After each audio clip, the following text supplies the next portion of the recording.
for tour number 2, we get to tour my mom and dad's house and yard, which has been their house since I was 2.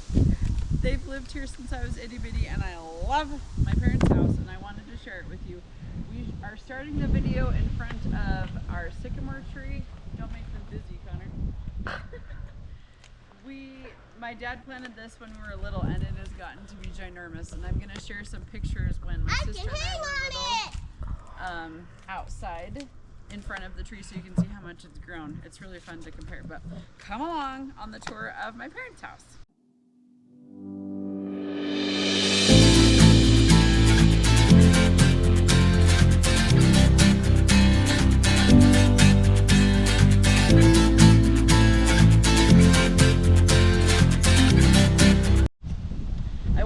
Show you all the soapwort they have. This has passed its bloom, but I will do another video next year so you can see how pretty it is when it is blooming. But the reason I wanted to show this is because it was really cool the way it ended up in my parents' yard. We had a flood in the 90s, and it brought all of these plants that just magically started popping up in their yard and growing. And down in that corner where our fort is, there were a lot of soapwort that weren't really getting watered, and then there were 10 up here that my mom was watering lots. And the ones down by the fort actually did a lot better than the ones that were getting extra water. So soapwort doesn't need very much water. So there's 2 lessons in that. 1, blessings can come from hard things. The flood was obviously not very much fun, but then we got all these pretty plants. And 2, sometimes plants don't need as much coddling as we think they do, so you can kind of love them a little bit and then let them figure things out, and they're actually much happier, which is the story of the soap wars. This part of the yard is my favorite because we used to live outside. We would be outside all day, every day, especially in the summer.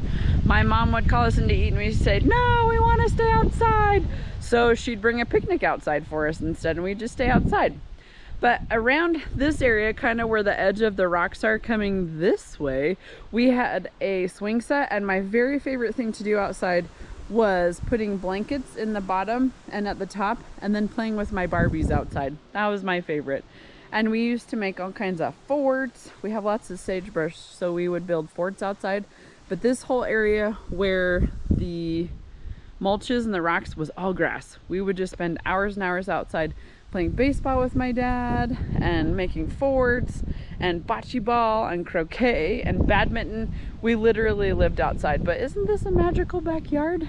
We lived outside all the time and loved it so, so much. And I hope you like this little tour. It's been fun showing you.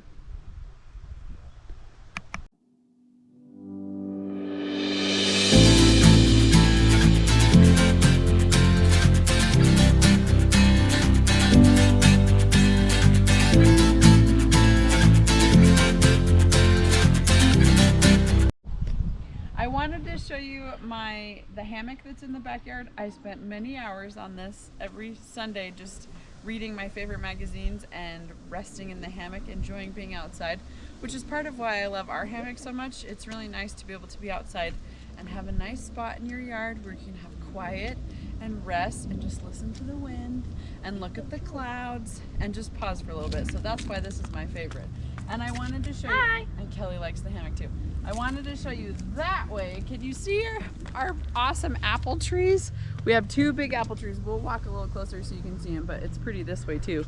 And then the bees are hiding in that little corner, which we'll show you, but we have a whole orchard of all kinds of yummy fruit trees. There's peaches and apples. We used to have a cherry tree, but it died in one of our floods. And a plum tree and all kinds of stuff. But one of the things in Nevada is you have to roll with the punches, and it's kind of crazy gardening around here. So sometimes things work and sometimes they don't. And this year we have a bumper crop of apples and peaches, which I'm super excited about because we get to do a video about how to make cider and applesauce and all kinds of yummy things, which is going to be super fun and delicious, and we'll bring you along for that tour too.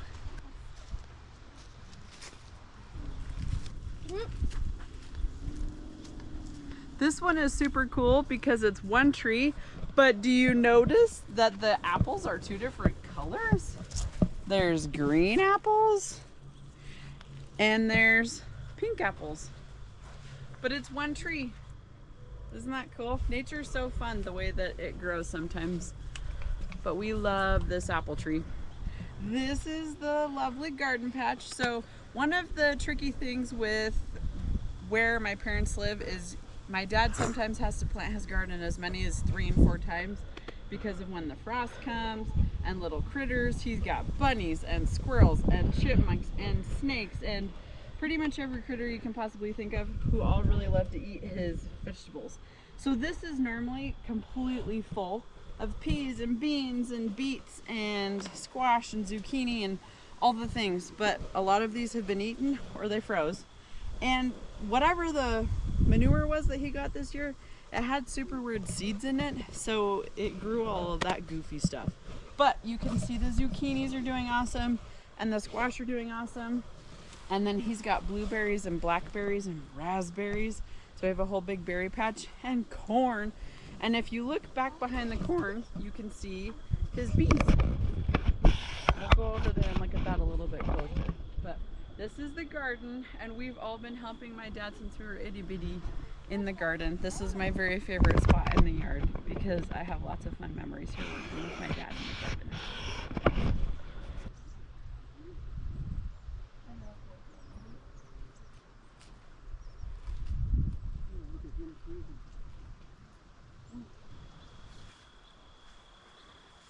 These are the bees that my dad keeps, and as you can see, there's a fence around it because he also has bears on his list of critters that like to come around, and he has to have an electrical fence, otherwise the bears would come in and eat all of his honey and bees. I wanted to show you how my dad has caged in his tomatoes. I really like how he made these cages so that they're nice and strong. And then the tomatoes can grow up and up and up and just hang on the cage. And then in here, this is very special for our Swedish traditions. It's crocus sativus, and it's not blooming right now. Dad, is it a fall, right, is when they bloom? So they bloom late fall, early winter. And this is how he gets to get saffron, so we make yummy saffron bread and all of our Swedish delicacies. And I love also how he has his strawberries protected. They're in a cool cage. Hi, buddy. Wanted to lift this up so you guys can see. Again, he's got lots of critters, so he has to make all kinds of protection to be able to prevent the critters from eating all the things. And then on this side, he's got rhubarb and strawberries and garlic chives and more strawberries and potatoes growing in bins, which works really well. So this is the rest of my dad's garden, and I love it so much. This is another little spot that I wanted to show you because it's a cute little haven. My dad usually sets his chair up right here in the shade and just sits and enjoys the yard and listens to the wind. And I wanted to ask him, so I have 2 questions that I want to ask when I do tours of the yards. The first one is, what is your favorite part of your yard? My favorite part of the yard is the kids' trees. Which we will show you. Oh, yes, we planted them teeny tiny and now they're like 40 feet tall. They grew a lot, just like your kids. That's my favorite. Okay, and the second question is, what is your favorite gardening advice to share with people? Gardening advice? Well, it depends on where you live, but for people who live in northern Nevada, don't plant too early. When your garden gets killed by snow, don't feel bad and try again. And if it gets killed by snow, try again. And if it gets killed by snow, try again. And if you have deer and rabbits and squirrels and chipmunks, which you have, try again. Keep trying. That's the moral of the story. Try again, just like the little engine that could. I talked about our Swedish heritage a little bit, and this is something I wanted to share too. It says stäng grinden, and it means close the gate. And my dad just told me that this is from Sweden in the 1800s. It was made there, and it's enamel, so it's lasted a really long time. Isn't that so cool? A little piece of our family history. Here's another beautiful Swedish part of our family too that my dad made, and it says rest. A field that has rested yields a rich harvest. I needed my dad's help. So, Dad, can you tell it to us in Swedish? It says Vila. Ett fält som har vilat ger en riklig skörd. Aww. This is the section of the yard that my dad was telling us about. We planted a tree for each of the family members in our family, and look how big they've gotten. Kelly Belly is there for scale. Hello. They're huge. I'm going to share some pictures They're up to the sky. in this video of what they looked like when we were teeny tiny. But isn't that so cool? One of the coolest things about gardening is carrying on traditions. There's a hawk, she says. One of the things that's really cool about gardening is carrying on traditions, and I love this one, planting trees for each family member to show when they were born. And it's so much fun to see how they've grown. We'll show you in a different part of the yard so you can see them all really well. It's hard to tell because they're not currently blooming, but this is a lilac bush, and I wish that you could smell it. I'm picturing what it smells like. And I think part of why I love these so much is because they were my grandma Sigurd's favorite, and they didn't grow very well in California where my dad grew up. But when they moved here and she realized that lilacs could work in Nevada, she was very excited because she loved them in Sweden. Hi, bud. And then when they moved to the States, they couldn't have them in California because lilacs need to have cold in the winter time to basically reset and bloom again. But anyway, lilacs are in my genes because my grandma loved them, and I think that's part of why I love them too. This is my mom and dad's crabapple tree, which I also really love because my dad makes super yummy crabapple jelly. But here are more of the trees. Kelly, you want to go over closer to the trees? Look how tall they are. I remember when we planted them, we could jump over them. They were so short, and now we can't even see. Well, there we go. I was going to say we can't even see the bottom to the top in one shot, but that worked to be able to see that. Aren't they so pretty?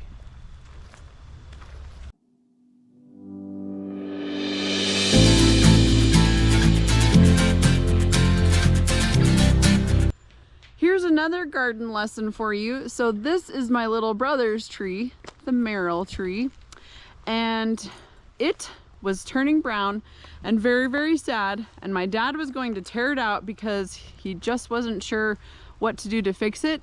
And then he realized he could add acid and iron to it, and look what happened. It's so happy again. It came back. So sometimes you just need to do a little research and a little digging to figure out what your plants need, and you can help them, and then they're happy again. This is the Connor tree. Is he almost as tall as his tree, guys? What do you think? I don't think so. You're so close, buddy. Just keep growing. And here is the snowflake tree, which we will show a picture of to you so you can see how much it's grown. It's ginormous. I remember when we planted this and we jumped over it after we planted it. I don't think I could jump over it now. Isn't the sky so pretty? One of my very, very favorite things when we were itty bitty was looking at the stars. It's so nice and clear up here, and you can see all the stars. My dad has a telescope, and we used to get astronomy lessons, and he would tell us about all the stars because the sky is so clear and lovely. Ta-da! Check out the daddy tree. There's a Peregrine falcon on top. Peregrine falcon on top. That is a very beautiful tree, and it is very, very tall. Scale wise, where I'm standing, the snowflake tree looks taller, but the daddy tree is way taller. I was like, oh, what's that bird? Oh, this is a bird.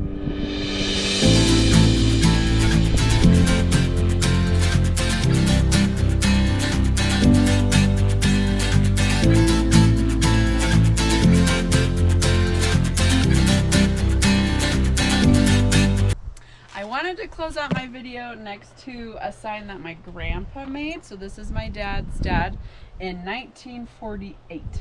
I come from a long line of crafters and gardeners and people who love the earth and appreciate what is around them.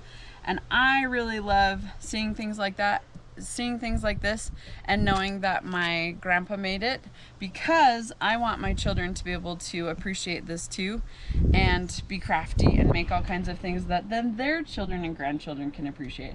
And I hope you liked the tour of my mom and dad's house and their yard. I have so many good memories growing up in this house and playing outside. We were literally outside all day, every day, especially during the summer. We were outside as soon as breakfast was done, and we ate lunch outside, and sometimes we came in for dinner, but we were always outside. And I hope that you will appreciate being outside and the nature around you and looking at the little things that you can appreciate, because there's so much joy and so many good things to see, and appreciate the genes that you have and the lessons that you get to learn from your grandmas and grandpas and your aunts and your uncles and all of your family too. Happy gardening!